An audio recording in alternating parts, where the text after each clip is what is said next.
जो भी सिंडिकेट है बिहार का, या फिर एजुकेशन व्यवस्था है, या फिर शराब माफिया है, लैंड माफिया है, तमाम तरह के उन्होंने मतलब मनीष कश्यप ने जो ज़मीनी मुद्दे हैं उसको उठाया है। तो कहीं न कहीं बिहार सरकार उनके मुद्दों उठाने से वो डरी हुई है कि मतलब नेक्स्ट जो इलेक्शन आएगा उसमें उनका सुपड़ा साफ ना हो जाए। तो इसीलिए वो ये पॉलिटिकल कार्रवाई है। इसको आप मतलब देखोगे कि जैसे कट्टरता फैलाते हैं, जैसे अल्ट न्यूज़ करके है, वो हिंदुओं के खिलाफ आपको वो षड्यंत्र रचते हैं। तो उन लोग और पूरे देश में उन्होंने वो चीज़ें फैलाई है, वो झूठे खबर फैलाकर। तो उन लोगों को पकड़ने के बजाय बिहार सरकार एक ऐसे राष्ट्रवादी पत्रकार के पीछे पड़ी है जो कि बिहार के लोग और बिहार के युवाओं के जो मुद्दे हैं उनको उठाया है। तो कहीं ना कहीं इसका पॉलिटिकल कनेक्शन है इसका, और मुझे लगता है कि नीतीश कुमार सरकार को जल्दी ही जवाब देना चाहिए। और मुझे लगता है कि इसके पीछे कहीं ना कहीं निश्चित रूप से तेजस्वी यादव जी का हाथ है, क्योंकि जो अनेकों करप्शंस किए हैं उनको उन्होंने उजागर किया, और जिनके कारण मतलब उन पे एक तरफा कार्रवाई की जा रही है। नहीं, मैं मनीष कश्यप ही की बात नहीं कर रहा हूँ, और भी पत्रकार हैं, उनको धमकियाँ दी जाती है। आप कोई भी चीज़ों को अगर उजागर करते हो और उठाते हो तो डायरेक्ट आपको धमकियाँ मिलती है। तो उसमें आदमी का मतलब वो ट्रस्ट लेवल गवर्नमेंट पे बिल्कुल ही ख़त्म हो चुका है। वहाँ जैसे यूपी में वन डिस्ट्रिक्ट वन प्रोडक्ट चल रहा है, उसी की तर्ज पे आज बिहार की ऐसी हालत है कि वहाँ पे वन डिस्ट्रिक्ट वन गुंडा, ऐसा वाला सिचुएशन चल रहा है। नमस्कार, मैं हूं आपके साथ अर्जुन खजूरिया। आपका स्वागत है हमारे चैनल पर। मनीष कश्यप, जिसको जाना जाता है सन ऑफ बिहार के नाम से, आज कहीं ना कहीं वो सन ऑफ बिहार जेल की सलाखों के पीछे है। और अगर बात की जाए यहाँ पर, कहीं ना कहीं उसको जोड़ा जा रहा है बिहार के राजनीतिक परिदृश्य से कि कैसे राज्य सरकार जो है मनीष कश्यप के पीछे पड़ी हुई है, क्योंकि कहीं ना कहीं वो राज्य सरकार की खामियों को लगातार उजागर करते थे। और इसी मुद्दे पर बातचीत करने के लिए हमारे साथ खुद बिहार के जो युवा हैं सुमित चौधरी, वो यहाँ पर मौजूद हैं। ये उनसे बात करेंगे। सुमित, पहले आपका स्वागत है हमारे चैनल में।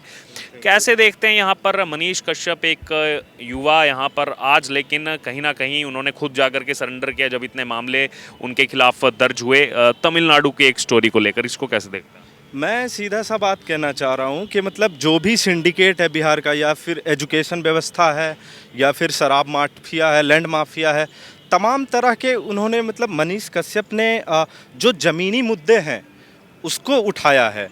तो कहीं ना कहीं बिहार सरकार उनके मुद्दों उठाने से वो डरी हुई है कि मतलब नेक्स्ट जो इलेक्शन आएगा उसमें उनका सुपड़ा साफ ना हो जाए। तो इसीलिए वो ये पॉलिटिकल कार्रवाई है।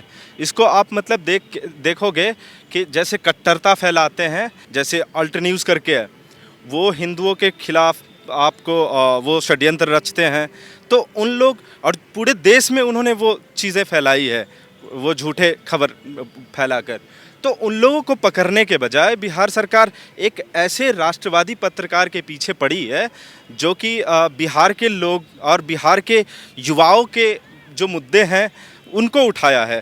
तो कहीं ना कहीं इसका पॉलिटिकल कनेक्शन है इसका, और मुझे लगता है कि नीतीश कुमार सरकार को जल्दी ही जवाब देना चाहिए। और मुझे लगता है कि इसके पीछे कहीं ना कहीं निश्चित रूप से तेजस्वी यादव जी का हाथ है, क्योंकि जो अनेकों करप्शंस किए हैं उनको उन्होंने उजागर किया, और जिनके कारण मतलब उन पे एक तरफा कार्रवाई की जा रही है।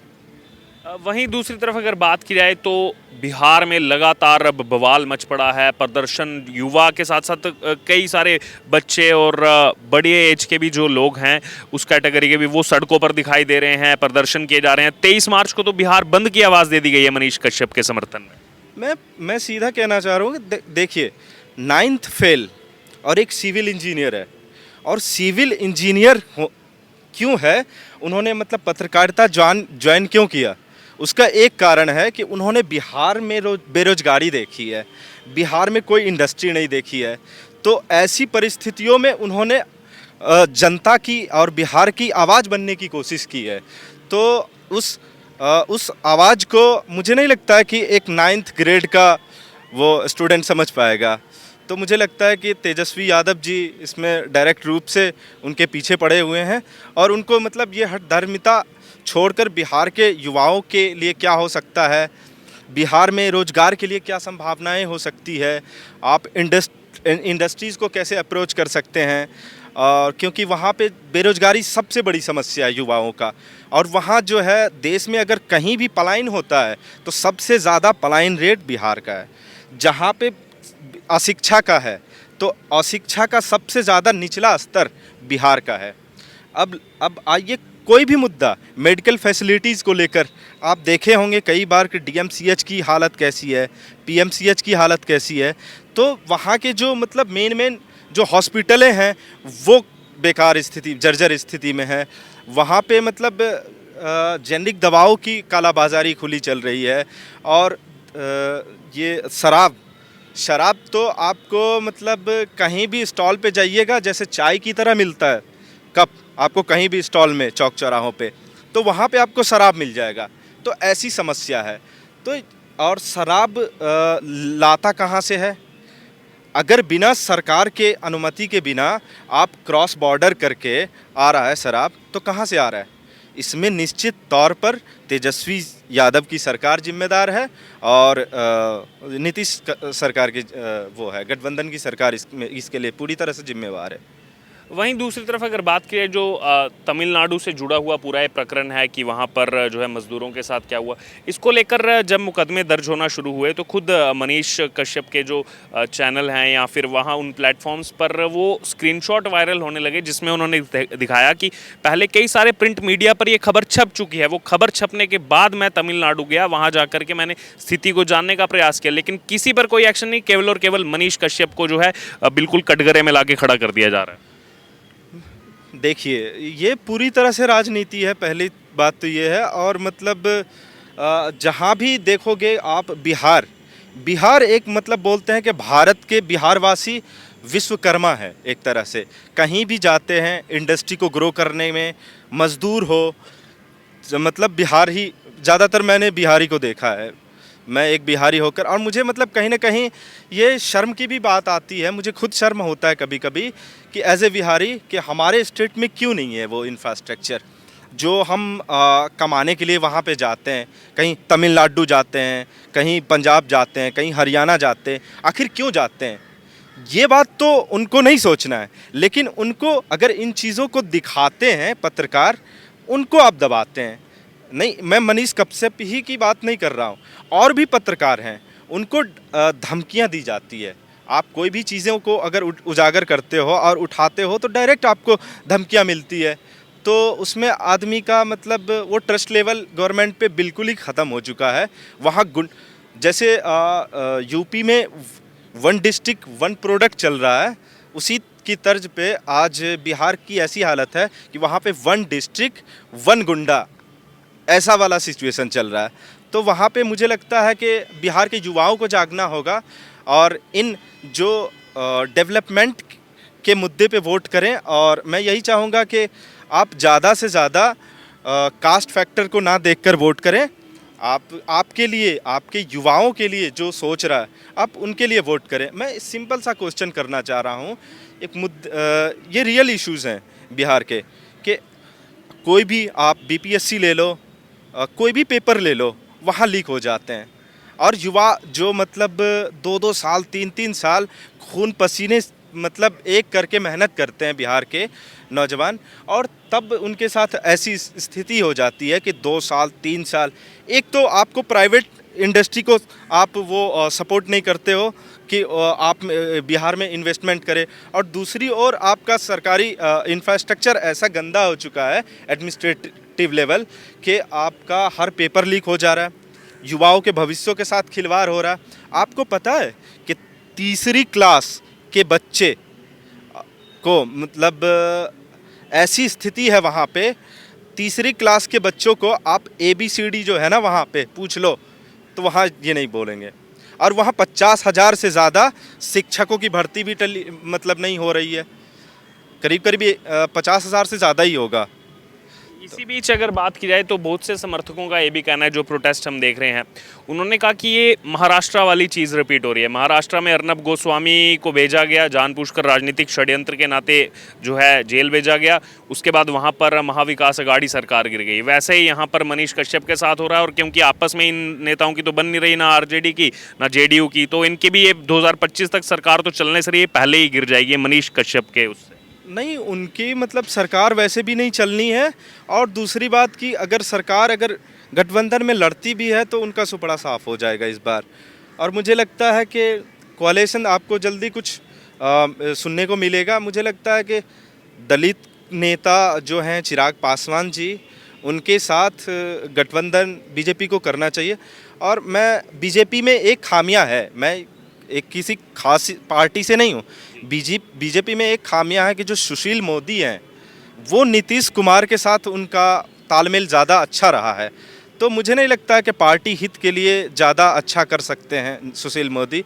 तो एक युवा चेहरा, युवा नेतृत्व को बीजेपी सामने लाए, और मुझे लगता है कि चिराग पासवान उनके लिए बेहतरीन एक ऑप्शन हो सकता है कि उनको एक भावी सीएम के तौर पर प्रेजेंट करे।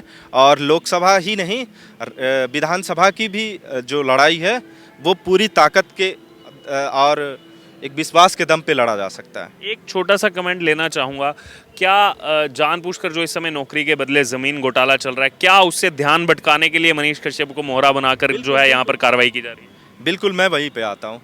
मतलब आप देखोगे जब भी कोई स्कैम होता है बिहार में, तो उनको दबाने के लिए कोई एक नया प्रोपेगेंडा किसी न किसी को उसका मोहरा बनाने के लिए वो गठबंधन सरकार करती रही है। मैं सिंपल सा एक एग्जांपल देना चाहता हूँ आपको कि जहरीली शराब से कितने लोग मरे, एक भी सरकार के पास डाटा, या फिर वो नीतीश कुमार जी प्रेस कॉन्फ्रेंस करके, मैं उनसे पूछना चाहता हूँ कि नीतीश कुमार जी आप प्रेस कॉन्फ्रेंस करके बता दीजिए कि उस पर क्या कार्रवाई हुई। आपको पता है ना कि 300 से 400, अभी 1 से 2 महीने पहले ये घटना है, 2 महीने पहले की, 300 से 400 लोग जहरीली शराब से मर गए। उनके बाल बच्चों का क्या होगा? उसका मतलब परवरिश के लिए आपने क्या किया? उनके लिए मतलब क्या उनके खिलाफ जो शराब माफिया है उनके खिलाफ क्या कार्रवाई हुई? आप ये जवाब नहीं देंगे वो, क्योंकि उनके पास जवाब ही नहीं है। उनको जवाब देने के बजाय एक मोहरा वो ढूंढते हैं, मनीष कश्यप जैसे राष्ट्रवादी पत्रकार जो उन सिंडिकेट को उजागर करते हैं। तो मुझे लगता है कि कहीं ना कहीं जो मनीष कश्यप के मुद्दे हैं उनको बेवजह ये पॉलिटिकल टूल के लिए यूज किया जा रहा है। और मुझे लगता है कि नीतीश कुमार और गठबंधन की सरकार को अपनी हठधर्मिता छोड़कर राष्ट्रवादी पत्रकारों को सम्मान देना चाहिए और युवाओं के भविष्य के बारे में सोचना चाहिए, और कैसे मतलब इंफ्रास्ट्रक्चर ग्रो करे, जीडीपी ग्रो करे। जैसे यूपी में 1 ट्रिलियन इकोनॉमी का लक्ष्य है, आप भी कोई लक्ष्य तय करिए, आप उसके अनुसार बढ़िए, युवाओं के लिए कुछ करिए, तो किसानों के लिए कुछ करिए। किसानों की भी हालत ख़राब है। आप वहाँ देखोगे कि यूरिया खाद की सरेआम कालाबाजारी होता है। वहाँ पे अगर जो 200 रुपये का 300 रुपये के कट्टे मिलते हैं तो वहाँ उनको कालाबाजारी करके 500 600 रुपये में मिलते हैं। तो बिहार में आपको बहुत सारी चीज़ों पे ध्यान देना होगा। एक इशू नहीं है, मैं गिनाते गिनाते थक जाऊंगा तो भी नहीं शायद वो हो जाए। बिहार की स्थिति ऐसी है, मुझे लगता है कि जो चंद्रगुप्त मौर्य के शासनकाल में बिहार पूरे भारत ही नहीं पूरे विश्व का केंद्र रहा है, तो आज उस धरती के साथ पूरी तरह से अन्याय कर रहे हैं गठबंधन सरकार।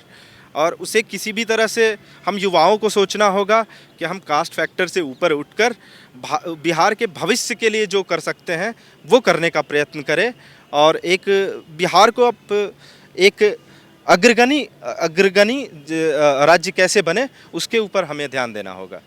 तो ये थे हमारे साथ सुमित चौधरी, जिन्होंने पूरे मनीष कश्यप के इंसिडेंट को लेकर विस्तार पूर्वक हमारे साथ बात रखी कि कैसे उनको जो है एक पॉलिटिकल जो है टूल के नाते उनको इस्तेमाल किया जा रहा है वहाँ पर, ताकि इस समय जो दूसरा नौकरी के बदले ज़मीन घोटाला इस समय लालू परिवार का सामने है उस पर कहीं ना कहीं पर्दा डाला जा सके।